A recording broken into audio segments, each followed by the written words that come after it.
Okay, so I want to talk today about my personal ride in the high-tech industry in Israel. Just as a context, my background is industrial design, which means I like to hold product in my hand. And what I'm going to share with you maybe will give you some perspective in that context. Israel has a great technology, developers, and for me it was always not what the technology can do, but actually how can you create accessibility to this technology in the market to consumers. And I'm going to share, we created various companies in different stages. Specifically today I'm going to talk about three of them very quickly: Powermat, TAP, and Wellsense. Three companies, different industries, totally different maturity level, but I do hope that you'll see some kind of connecting line between them. So Powermat is, I started Powermat in 2008, I believe. The idea is pretty simple. The vision, the big vision of getting rid of cords. The idea that sockets and technology from the 19th century to power things, while at that time the internet and data started to fly in the air wirelessly, was pretty simple to grasp. Also, the idea that Nikola Tesla was playing with magnetic induction in Colorado 100 years ago was a good, kind of baseline to go with. However, in order to get to this level, which is, most of the Starbucks location in the US providing a service today of wireless charging, and that's the way it looks. So, it's embedded in the table. There is a long, long way to go.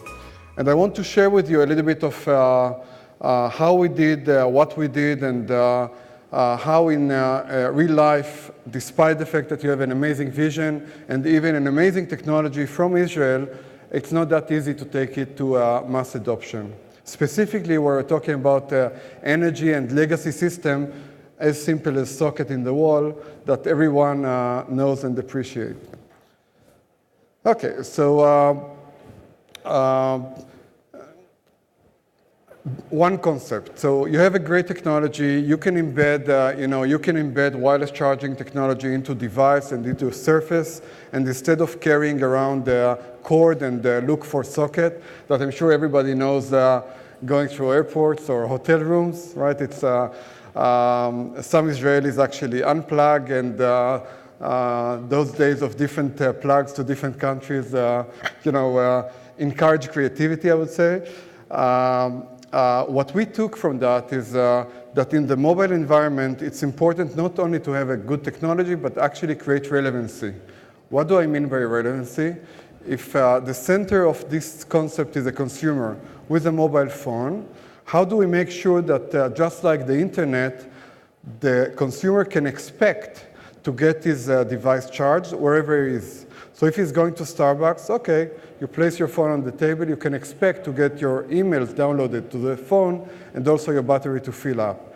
If you're driving your car, you can place the phone in the middle tray and you can expect to get power coming to your device. Now, this is a big gap, but really we believed at that time that despite the technology, despite the vision, without touching consumers in various touch points, it will be meaningless. So my next slide is really about partnership and ecosystem.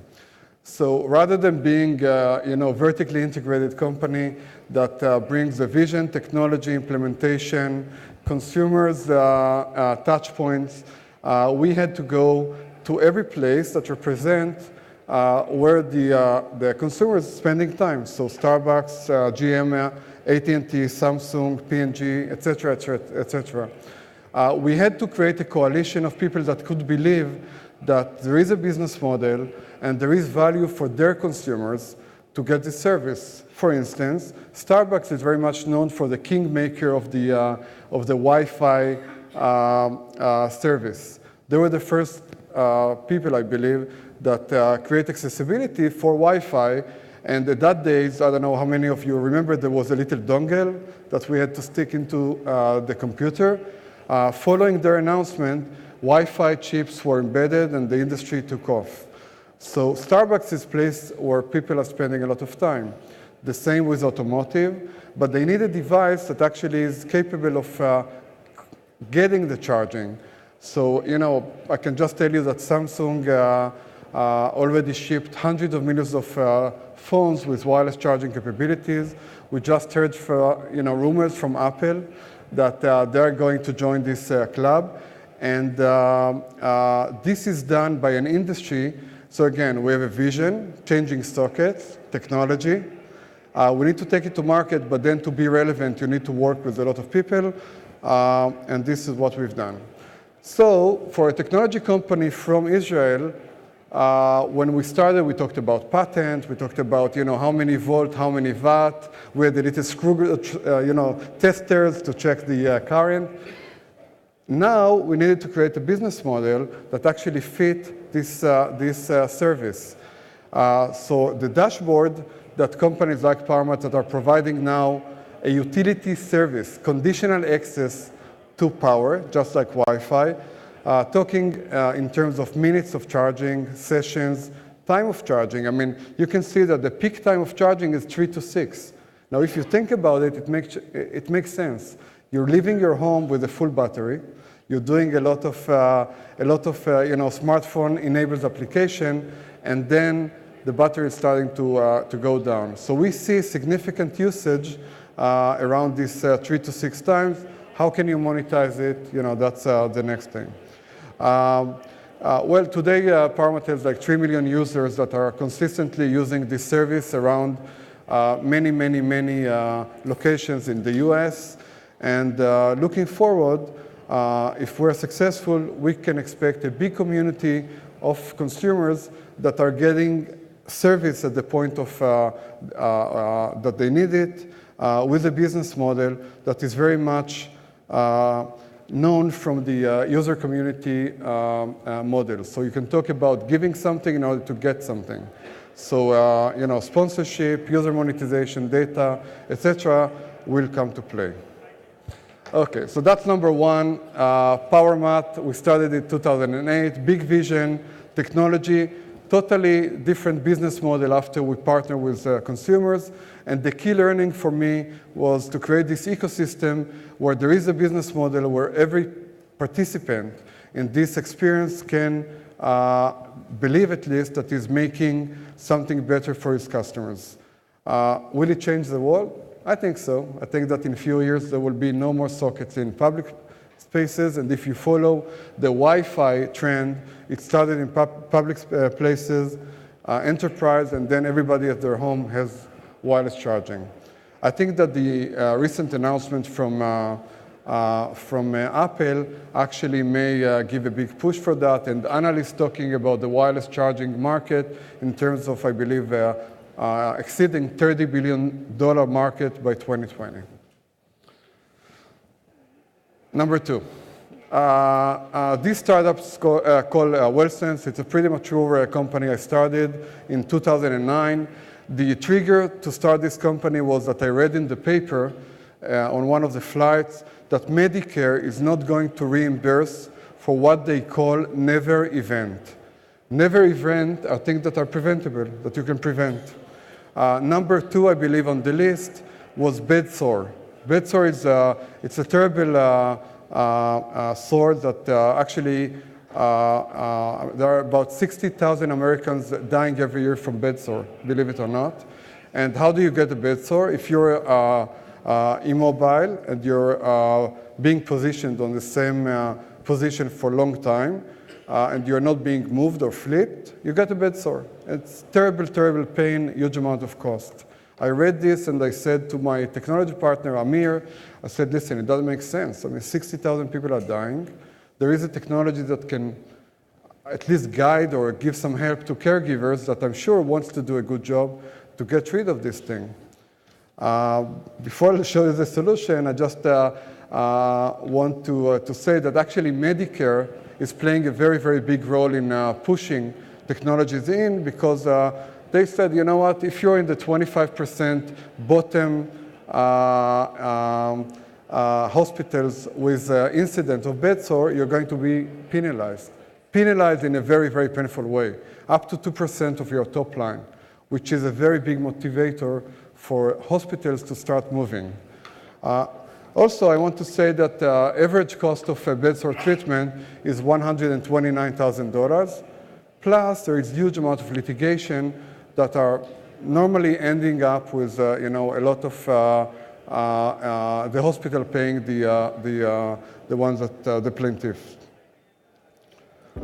So what we did, we took textile and we weaved conductive fibers, rows and columns, in a way that we can detect the level of pressure by the change of capacity.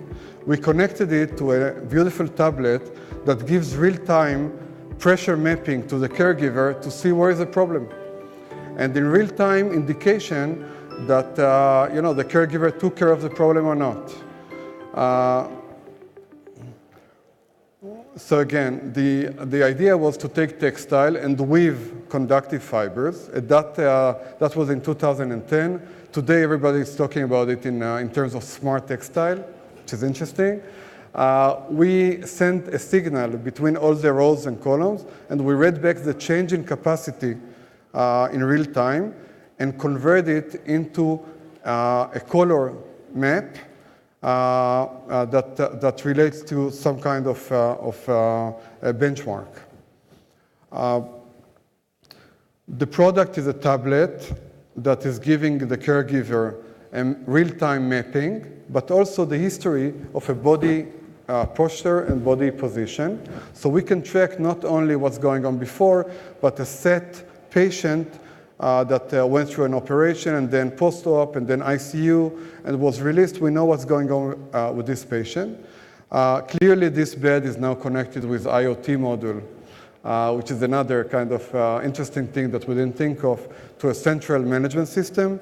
And it's looking great, and caregivers really like to see this technology. And it makes sense. You cannot treat what you cannot see. So what we did as part of our clinical trials, we did the deprivation kind of test. So we gave the caregiver an ability to see what's going on, and then we took it away.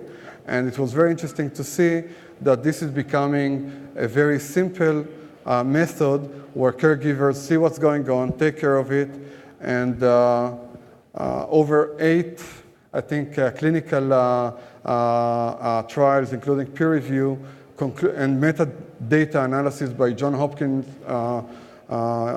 University Hospital determined that if you use this type of smart textile IoT controlled system, you're eliminating almost to zero the risk of bed sore. So again, I read in the paper, big problem, 60,000 people are dying, no technology other than the goodwill of the caregivers to treat without see what's going on. How can we bring technology from Israel to take care of it? And so we did smart textile, some mapping for caregiver, and it's all controlled and archived by a central management system. Today we have, our staff is, we have tens of people around all the key facilities, Cleveland Clinics, Mayo, Baylor University Hospitals, Baylor, Frisco, Henry Ford, Dignity, Vanderbilt. We're starting from ICUs, operating room, and we believe that we need to, in a way, to see this everywhere. So that's the way it looks in a real life situation. The last one is TAP. This is a totally fresh startup that I started just last year. Probably you saw outside this wearable keyboard. I will do it very, very quickly because the time is up. This is another way that may change the way people interact with computers. We see a trend of output, beautiful output experience, VR, AR, MR, big screen, 3D, all coming to us, information, entertainment, but also social and others. What about the input method? TAP decided to take the play of natural input method to those futuristic kind of environment. I'll just show you what we can do with it, and then I think I'm being prompted. So the idea here is surface agnostic input method. Instead of having a keyboard and push a target, what if you can do like an ASCII code that allows you to input text, note, numbers in a very precise way, super quick and affordable. Now, I was thinking about gadgets and talking about cool stuff, etc. And I didn't realize that I'm actually changing the life of a lot of consumers. The consumers coming from the blind and visually impaired market. For a blind person that wants to be connected, and we have various employees in TAPS that are blind, young, blind, super talented people that are trying to tap or to type an email into a smartphone, it's a disaster. Very, very bad experience. So with that, we're done.